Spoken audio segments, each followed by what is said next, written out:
Welcome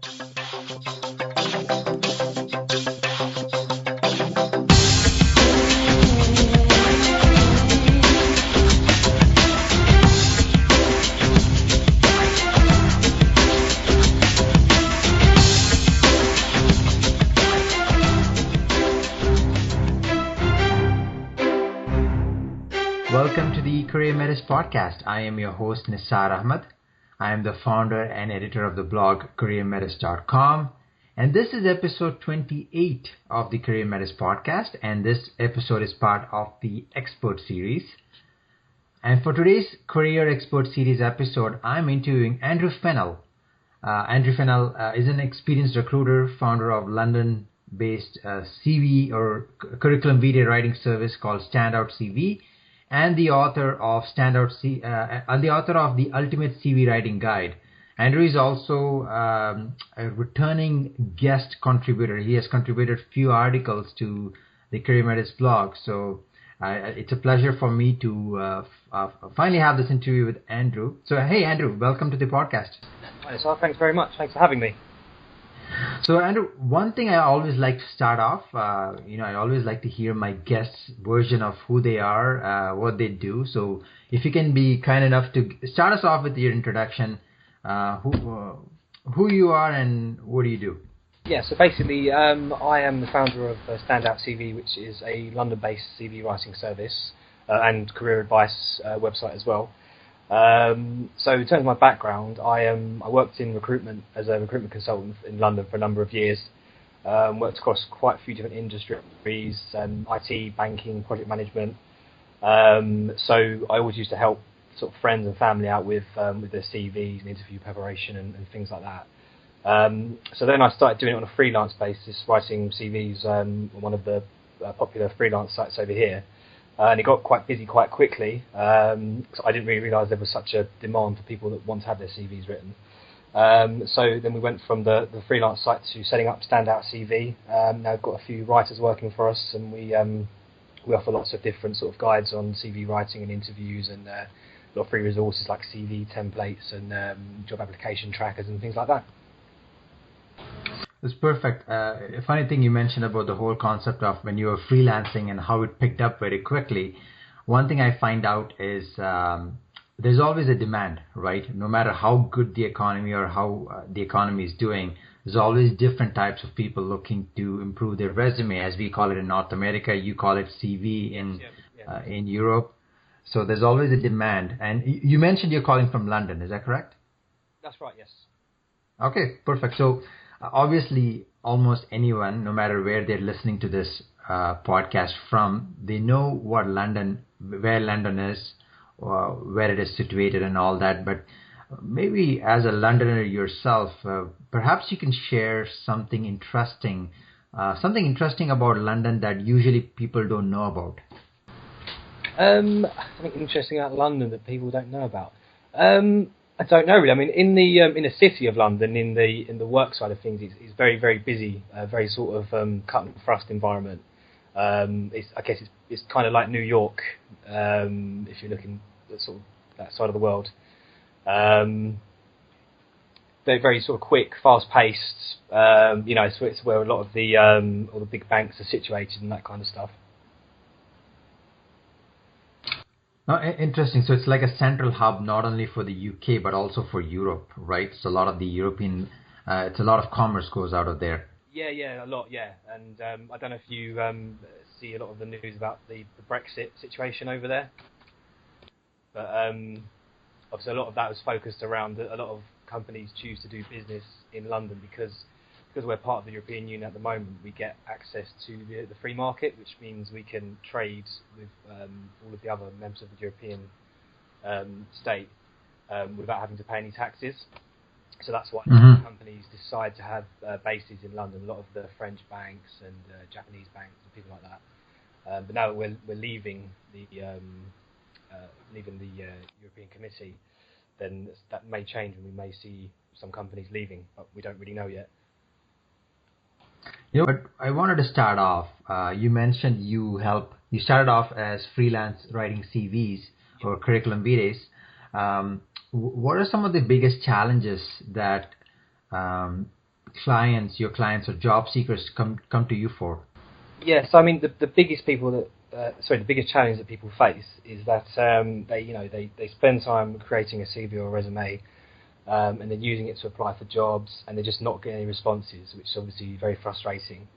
And it's not usually because they're not a strong candidate. They can be a great candidate, but they just don't really know how to put a CV or resume together. So I think if you haven't actually worked in recruitment before, or you haven't recruited as a hiring manager, then it's actually quite difficult to know how you should put a resume together.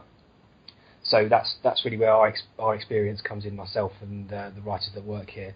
That we sit down with people, and we kind of blend their experience along with our knowledge of the recruitment market to help them make a document that's going to be successful. I think that's an advantage for your clients, right? You can give them an insider scoop because you are on the other side, right? So I think it helps the candidates understand things from the other side. So that's a good benefit in dealing with you. Yeah, and also all of our advice on our site, it's all sort of geared around that as well. It's kind of me sharing, the things that I've seen, and I've seen what works and what doesn't work. What hiring managers like to see, and obviously having been on the recruitment side, and I've sat there and gone through hundreds of CVs myself.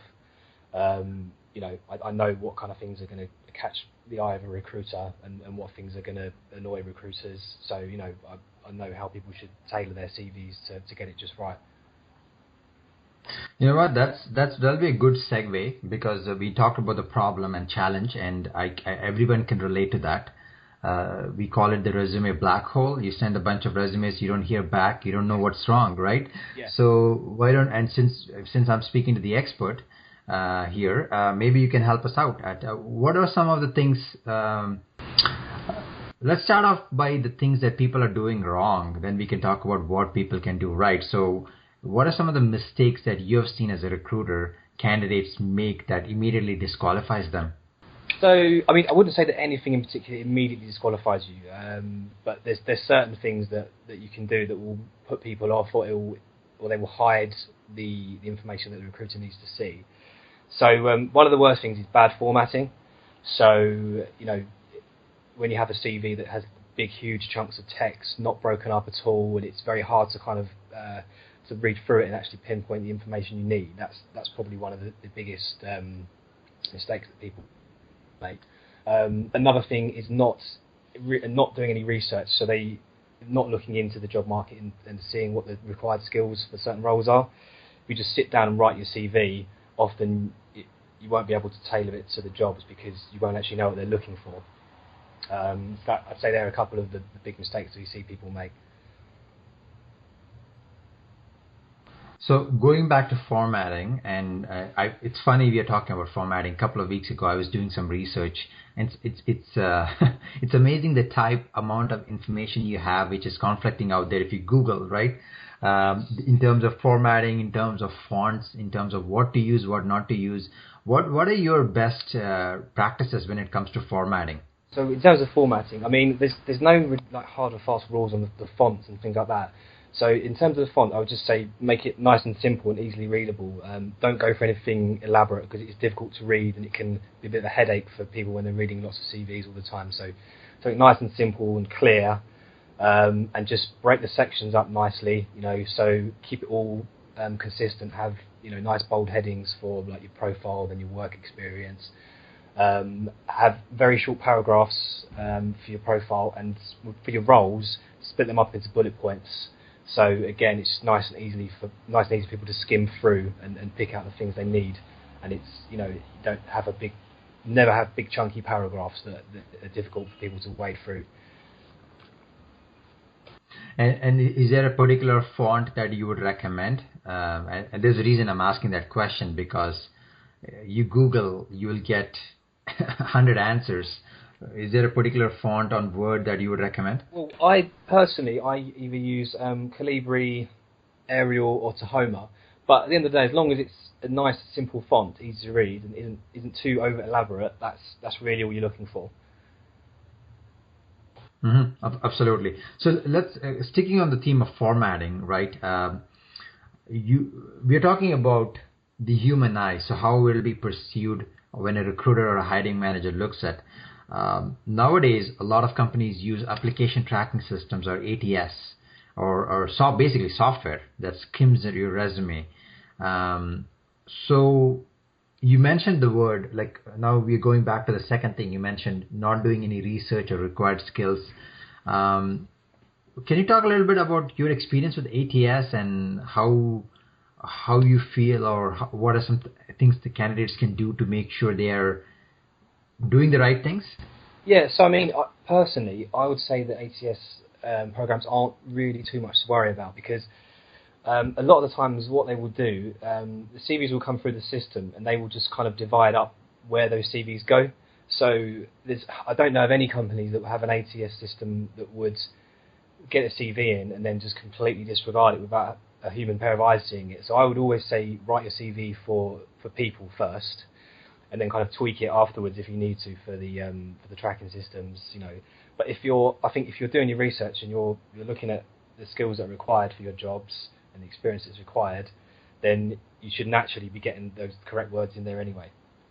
So overall, I would say that you shouldn't worry about tracking systems too much. No, that's actually good to know because I've read a lot of advice out there which basically scares a lot of candidates about ATS. Yeah, you and yeah. But I mean, I've worked for some really big banks and some big companies, and I've never known anyone to completely rely on ATS. There will always be a human pair of eyes that see your CV, and if they're not doing that, then they're not doing a good job of recruitment. I would say personally.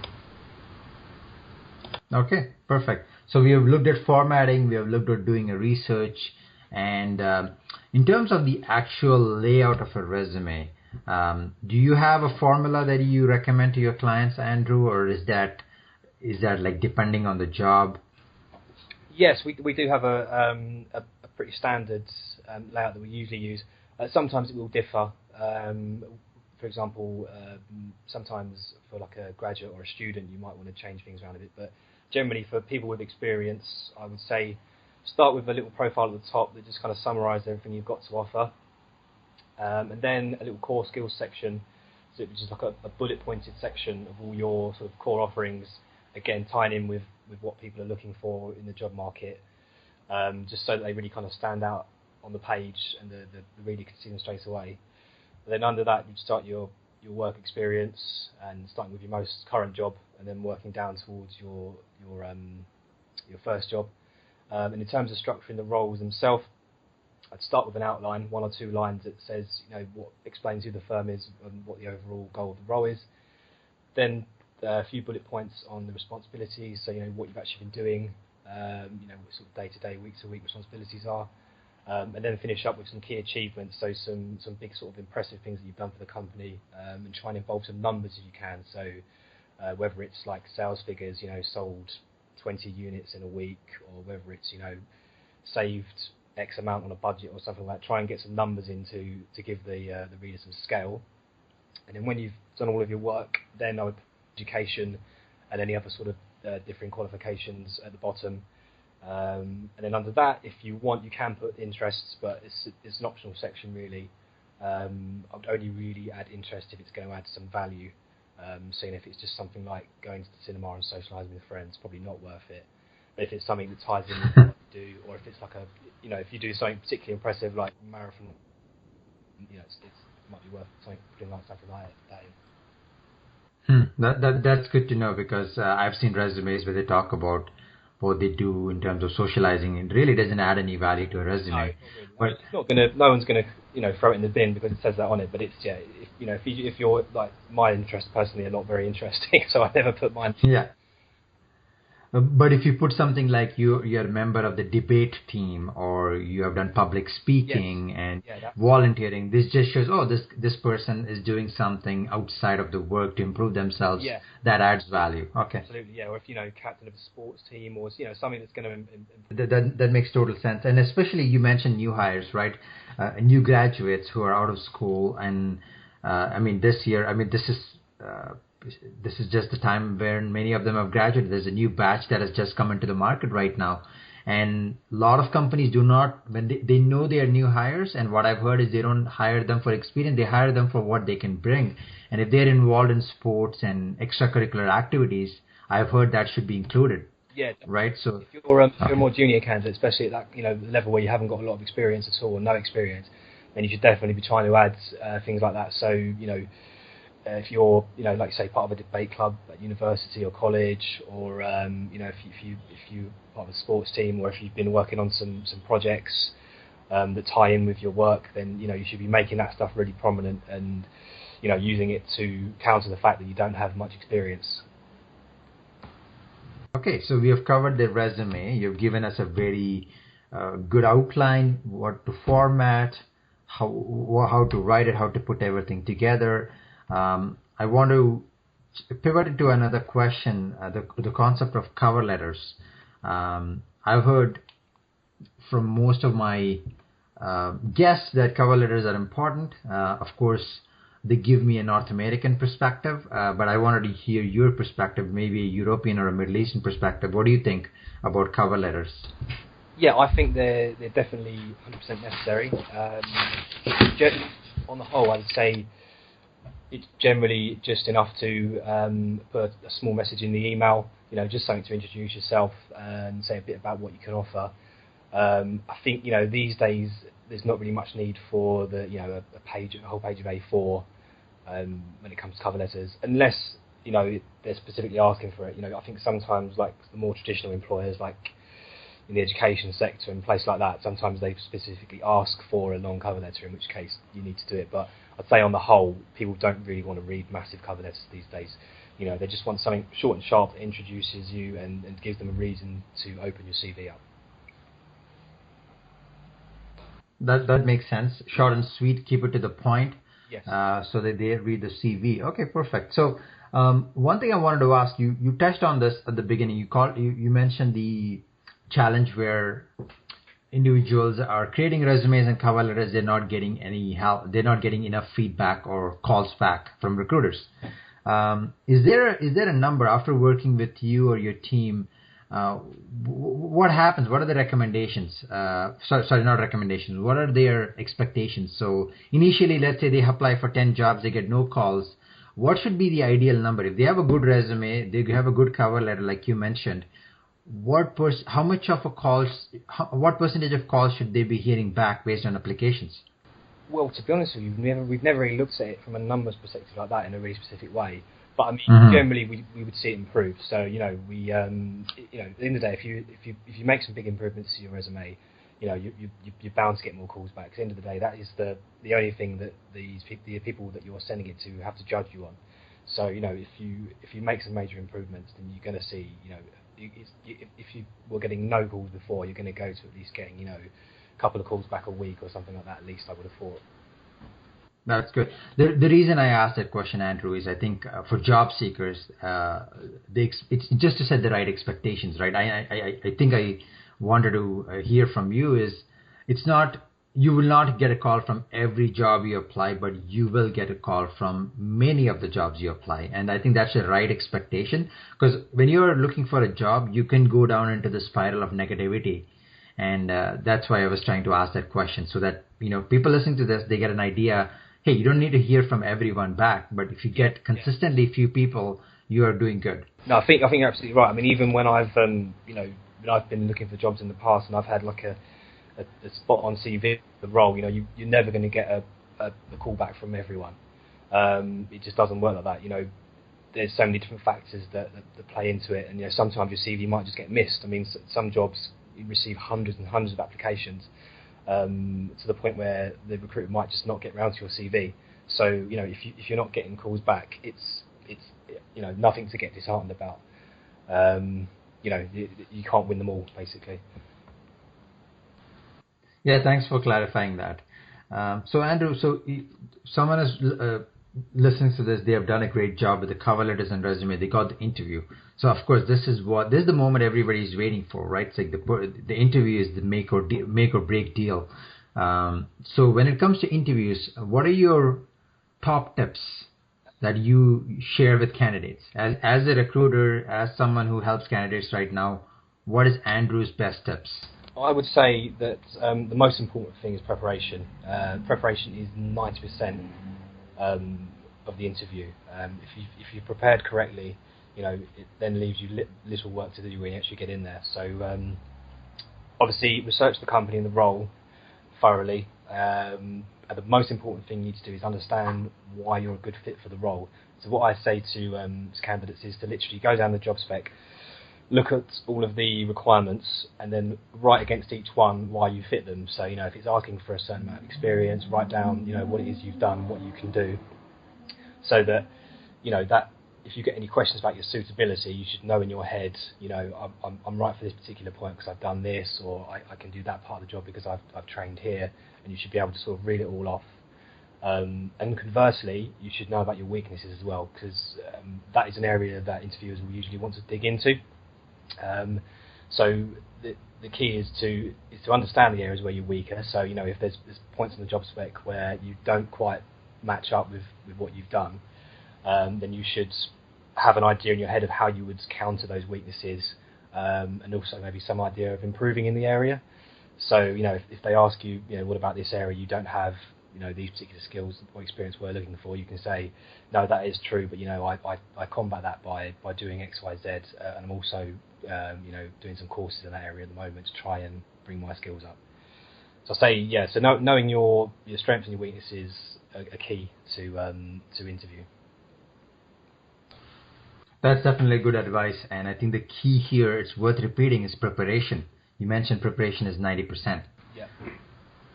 Okay, perfect. Yes. All right, so you give an interview, and let's say everything goes well. Do you recommend candidates follow up with their interviewer after the interview? What do you recommend? What should a candidate do after the interview? Yes, they should definitely follow up. So once you've left the interview, when you get back home or to your desk at work or whatever, you should send an email straight away to either the person that's interviewed you, if you have their email, or if not, the recruiter involved, just thanking them for their time, because it's just a nice little touch, and not everyone does it. So I think in a case where it's quite close between you and a few other candidates, just that nice little polite email, that nice little professional touch can sometimes set you apart. So that's definitely worth doing. Perfect, Andrew. So I think we covered a lot of ground here, right? We covered about challenges, resumes, cover letters, and interview. You've given some key highlights and tips. One thing, after listening to this, if candidates wanted to learn more about you, or the listeners wanted to learn more about you, reach out to you, how could they get in touch with you? To get in touch with me, if you head over to standout-cv.com, you can contact me that way. We're also on Twitter, Facebook, obviously. We have, if you visit our CV writing blog, we have a free CV template that people can download and use, which is based on the format that we use for our customers as well. And there's also there's a job application tracker, which is a spreadsheet for Google Docs or for Excel, which you can track your job applications, things like that. So yeah, there's plenty of free resources that people can come and use. Perfect, and I'll make sure that I will add that as a link, all the links that you mentioned when I write down a summary to this episode. So Andrew, we are coming to the end of the episode here. Before we conclude this interview, any final words, any last words before we conclude? I would say that if you're struggling in the job market, then just do as much research as you can. There's loads of great stuff online, not only on my site but obviously on your site as well, and there's lots of sites out there. Find out what you're doing wrong and try and correct it, and just keep plugging away until you start to get the calls and the interviews. And it can be a tough job market out there. There's a lot of competition out there at the moment, but there's a lot of different channels. So make sure you're using them all. So not just the job boards, but getting on LinkedIn as well. Getting in touch with recruiters, trying to build relationships with people, and if you stay organised and you keep persistent, then you should be able to land the job that you want. Thanks, Andrew. I've written a lot of notes here, and I'll make sure I'll write them as a summary. You shared a lot of great resources. It was a pleasure having you on the podcast. I learned a lot. I'm sure the audience will learn a lot here as well. Thanks for being a guest. Thanks for having me. Thanks very much. You're welcome. Thanks, folks, for listening to this episode of the Career Metis podcast. I have written a brief summary of the interview with links to Andrew's website and social media. If you liked what you heard, feel free to subscribe to the podcast on iTunes and Stitcher. If you enjoyed this episode and also learned something new, feel free to post a comment or a review. And if you really loved it, definitely go ahead and share this episode on your social media feeds. Until next time, this is Nisar Ahmed, your host for the Career Metis podcast. Thank you.